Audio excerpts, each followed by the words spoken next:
अस्सलामुअलैकुम students, welcome to the lecture number 5 of computer science class 10। आज हम लोग पढ़ेंगे फ़्लो चार्ट के बारे में।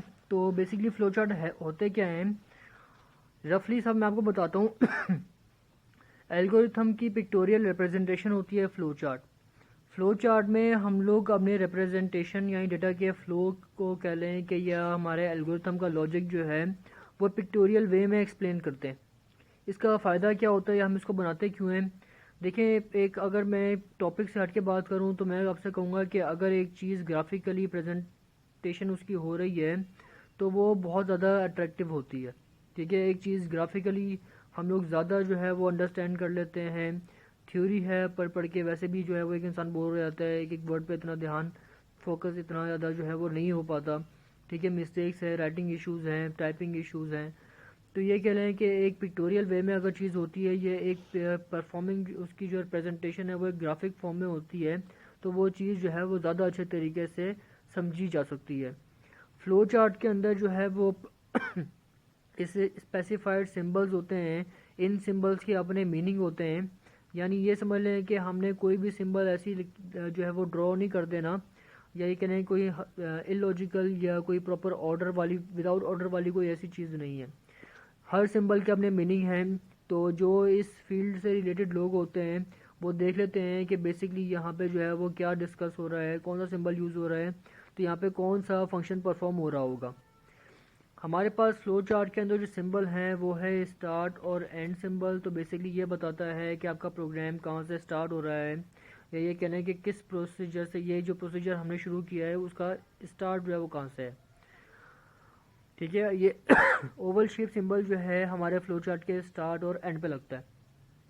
प्रोसेसिंग, जहाँ पे हमें कैलकुलेशन परफॉर्म करनी होती है, हम लोग जो है वहाँ पे ये ट्रायंगल शेप ड्रॉ कर देते हैं। ठीक है, इनपुट आउटपुट पैरेललोग्राम, या अगर हमें प्रोग्राम में इनपुट या आउटपुट शो करनी होती है तो हम लोग यहाँ पे पैरेललोग्राम यूज़ करते हैं। डिसीजन मेकिंग, डायमंड सिंबल जो है ये बेसिकली जहाँ पे हमें कंडीशन अप्लाई करनी होती है, और यहाँ पे ये कह लें कि डिसीजन के अकॉर्डिंग हमें कंट्रोल ट्रांसफ़र करना होता है, वहाँ पे हम यूज़ करते हैं इसे।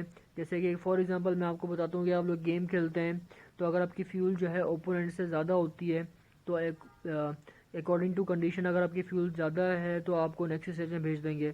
ठीक है, और दूसरे वाले बंदे की कंडीशन क्या होगी कि वो उसकी फ्यूल कम है, तो लिहाजा वो स्टेज जो है वो दोबारा प्ले करे या फिर जो है वो नया गेम स्टार्ट करे। ठीक है, कनेक्टर सिंबल, तो कनेक्टर सिंबल का काम जो है फ्लो लाइन्स को कनेक्ट करने का है। कनेक्टर सिंबल हम यूज़ करते हैं कि अगर फ्लो लाइन्स की तादाद ज़्यादा हो जाए तो हम लोग by connector symbol flow lines की नंबर ऑफ़ फ्लो लाइन्स को कम कर देते हैं। On page off page connector, तो ये बेसिकली अगर आपका फ्लो चार्ट लेंथी हो जाए और नेक्स्ट पेज तक जो है वो ट्रांसफ़र हो जाए तो हम लोग on page off page connector को यूज़ करते हैं। फ्लो लाइन्स ये किस लिए है, बहुत सिंपल है कि हमारे पास नेक्स्ट स्टेप को जो है वो एक्सप्लेन करने के लिए कि किसके बाद कौन सा स्टेप आ रहा है, हम लोग फ्लो लाइन्स बनाते हैं। ठीक है, प्री डिफाइंड प्रोसेस, यानी जहाँ पे हम लोग एक बिल्ट इन फंक्शन यूज़ कर रहे हैं, सब रूटीन यूज़ कर रहे हैं, कोई एक स्पेसिफिक प्रोग्राम का कोई पार्ट है जिसको हमने अपने मेन प्रोग्राम में ऐड किया हुआ है, वहाँ पे हम लोग जो है ये प्री डिफाइंड प्रोसेस का सिंबल यूज़ करते हैं। रिमार्क्स, किसी पार्ट को एक्सप्लेन करने के लिए, कोई कमेंट देने के लिए, या ये कह रहे हैं कि कोई आइडिया देने के लिए कि यहाँ पे ये काम क्यों परफॉर्म हो रहा है, या ये चीज़ जो है वो क्या काम परफॉर्म करेगी हमारे प्रोग्राम में, वहाँ पे हम लोग ये रिमार्क्स के थ्रू एक्सप्लेनेशन दे देते हैं। फ्लो चार्ट के एडवांटेज क्या होते हैं, तो फ्लो चार्ट के एडवांटेज ये होते हैं कि हम लोग जो है वो एल्गोरिथम को ज़्यादा बेहतर तरीके से, क्योंकि पिक्चर्स हैं तो ज़्यादा बेहतर तरीके से एक्सप्लेन कर सकते हैं। क्योंकि डिज़ाइन डॉक्यूमेंट का पार्ट है तो प्रोग्राम की मेंटेनेंस या कह लें कि उसको देखभाल हमारे बड़ी आसानी से हो जाती है। गाइड के तौर पे काम करता है तो प्रोग्राम में ज़्यादा बेहतर इफेक्टिव यानी हम लोग प्रोग्रामिंग कर सकते हैं।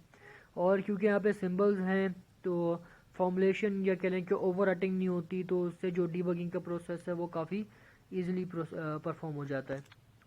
इसके बाद इसकी लिमिटेशन या कह लें कि डिसएडवांटेज क्या होते हैं, तो देखें सीधी सी बात कि अगर आपके पास कोई चीज़ बड़ी कॉम्प्लेक्स है या किसी चीज़ में बहुत ज़्यादा फंक्शन परफॉर्म हो रहे हैं तो फ्लो चार्ट भी उसके लिए बड़ा मुश्किल होगा। ठीक है, एक प्रोग्राम में मल्टीपल टास्क परफॉर्म हो रही होती हैं, लाइक एक गेम है तो गेम के अंदर ऑडियो फंक्शन है, वीडियो फंक्शन है, इमेजेस हैं, स्टोरी लाइन है, कार्स हैं, बिल्डिंग्स हैं, एटसेट्रा बहुत सारी चीज़ें हैं।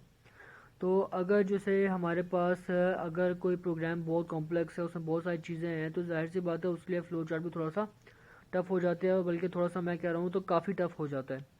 अल्ट्रेशन रिक्वायर्ड, तो अगर फ्लो चार्ट में चेंजेस आ जाएं तो जाहिर सी बात है कि उसको फिर रीड्रॉ करना पड़ता है, क्योंकि फ़्लो चार्ट का नीट क्लीन होना बड़ा इम्पॉर्टेंट है।